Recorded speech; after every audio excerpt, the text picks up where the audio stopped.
Tersesat? Oh, tersesat. Podcast yang beda lagi, teman-teman. Jadi, hari ini saya hanya akan melakukan update singkat ya. Jadi, update sedikit aja pertanyaan yang sampai menjadi bahan perdebatan ya. Bang, sorry nih, gua bingung sama orang-orang yang buat konten edukasiin soal bebas finansial kalau nabung reksadana. Misalnya, kita kan nabung 1 miliar seperti video saya kemarin. Terus kita dapat return bulanan 5 juta. Kalau 5 jutanya kita ambil, jumlah unit kita akan berkurang dan mempengaruhi jumlah return kita hari-hari berikutnya. Jadi semakin sering kita tarik berarti semakin berkurang unitnya. Kemudian ini ada lagi pertanyaan. Pak, di bibit emang bisa narik keuntungannya saja ya? Bukannya kalau kita narik dana sesuai hasil keuntungan akan dipresentasikan sama rata dengan kapital yang kita punya. Jadi jumlah kapital juga akan berkurang. Iya nggak sih? Ini antara benar dan salah ya gitu. Teman-teman harus lihat memang jumlah kapital kita berapa, setelah kita tarik keuntungan jumlah kapitalnya kan memang berkurang. Tetapi sebenarnya tetap sih gitu loh. Tapi dianggap jumlah kapital kita yang baru itu adalah keuntungan. Saya tunjukkan aja langsung ya biar lebih enak ya. Jadi teman-teman bisa lihat di sini. Sekarang kita buka aplikasi bibitnya. Saya jual reksadana saya biar membuka wawasan teman-teman. Sebagai balas saya hanya minta 1 like dan subscribe. Dan kalau teman-teman udah mampir ke sini lebih dari 2 atau 3 kali dan belum like dan subscribe, mungkin ini kode alam ya. Biar segera like dan subscribe channel ini. Kita lihat di sini. Saya kebetulan punya tabungan di Sukor Invest atau di reksadana pasar uang. Reksadana pasar uang, Sukor Invest Money Market Fund. Kebetulan kemarin saya naruh investasi sebesar 3.550.000 dan saat ini sudah dapat keuntungan 103,251.000 ya. Jadi nilai dari unit saya itu sekarang 3.653.000. Oke teman-teman, sekarang kita tarik aja 103.251-nya nih ya. Kita lakukan penarikan. Nah, kita lihat di sini kita masukkan di jumlah rupiahnya 103.527 dan kita klik jual. Nanti ada biaya transfer bank tapi nanti juga ditransfer balik sih. Lalu klik saya menyetujui penjualan reksadana ini. Teman-teman juga bisa lihat di sini ya. Sebenarnya kalau kita menjual 103.527 itu kita hanya menjual keuntungannya saja atau dianggap 3% dari seluruh unit yang kita punya. Saya menyetujui. Kemudian, biaya transfer kamu bibit balikin dalam bentuk cashback. Thank you.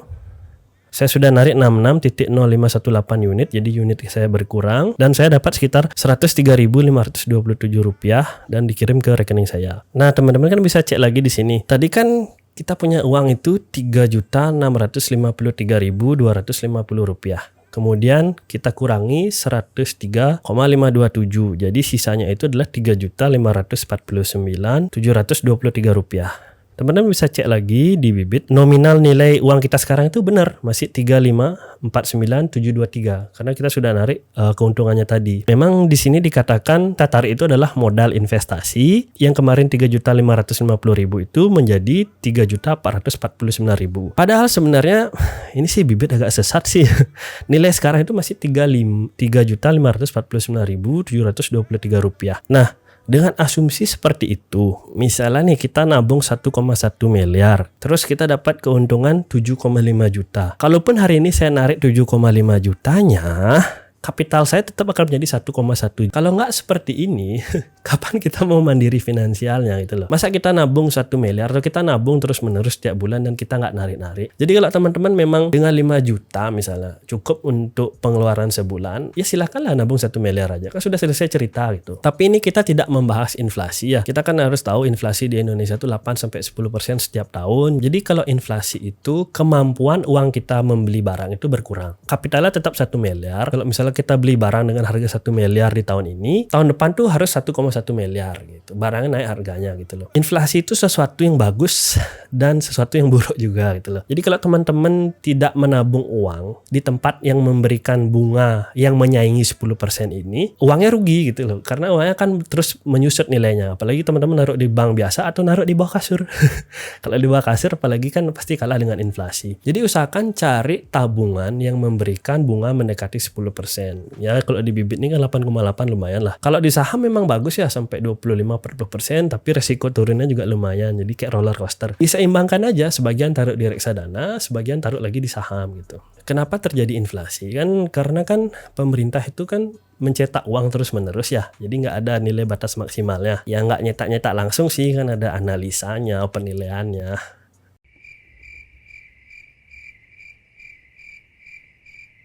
tapi biasanya tak langsung gitu. Seperti air gula. Kalau ditambahkan airnya terus-menerus, rasa manisnya kan akan berkurang teman-teman ya. Lama-kelamaan bisa nggak berasa manisnya. Itu juga yang terjadi pada uang rupiah kita. Itu bukan cuma uang rupiah sih, dolar segala macam di luar negeri juga terjadi inflasi. Bahkan di luar negeri kan gila-gilaan inflasi seperti di Venezuela kemarin itu loh teman-teman. Gitu. Jadi dengan asumsi seperti itu memang lebih baik kita diversifikasi. Sebagian kita taruh di emas, sebagian mau di dinar, dirham terserah gitu, atau sebagian taruh di Bitcoin, sebagian taruh di reksadana, sebagian lagi taruh di saham, sebagian lagi bisa dibelikan properti atau tanah. Itu silahkan teman-teman ya. Itu adalah langkah bagus untuk menuju kemandirian finansial. Perlu teman-teman ketahui, rumus untuk menuju kemandirian finansial itu setiap orang beda-beda teman-teman gitu loh. Jadi teman-teman tuh tahu nggak pengeluaran bulanannya berapa itu? Teman-teman sudah tahu pengeluaran bulanannya, baru teman-teman bisa fokus mau kemana arah tabungannya. Yang secara pasif nih bisa menghasilkan uang sebanyak pengeluaran kita setiap bulan. Jadi kalau kita nabung 1 miliar, terus pengeluarannya cuma 5 juta atau di bawah itulah,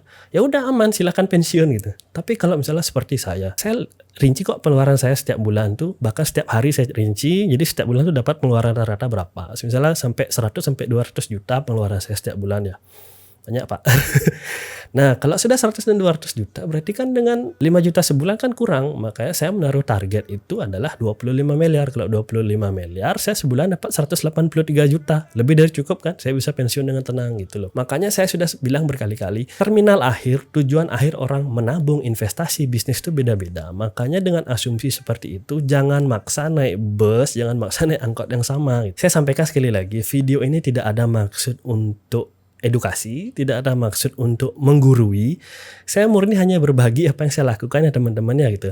Silakan teman-teman pakai rumus sendiri, nanti bisa dibantu di-share, kita diskusi sama-sama. Rumus menuju kemandirian finansial itu ada. Nggak usah nunggu lotre, nggak usah nunggu judi, jangan lagi beli saham gorengan atau percaya dengan iming-iming dengan return yang terlalu tinggi tanpa harus bekerja. Itu hati-hati teman-teman. Pokoknya kita tetap fokus, tetap rajin menabung, tetap berinvestasi level 1, 2, 3, niscaya pasti akan tercapai tujuan kita pada akhirnya. Jadi mungkin itu saja ya dari saya hari ini, kan cuma share berbagi aja secara singkat. Semoga teman-teman yang meluangkan waktunya untuk menonton update ini semakin sukses menuju kemandirian finansial ya. Semoga semua sehat selalu. Bye bye.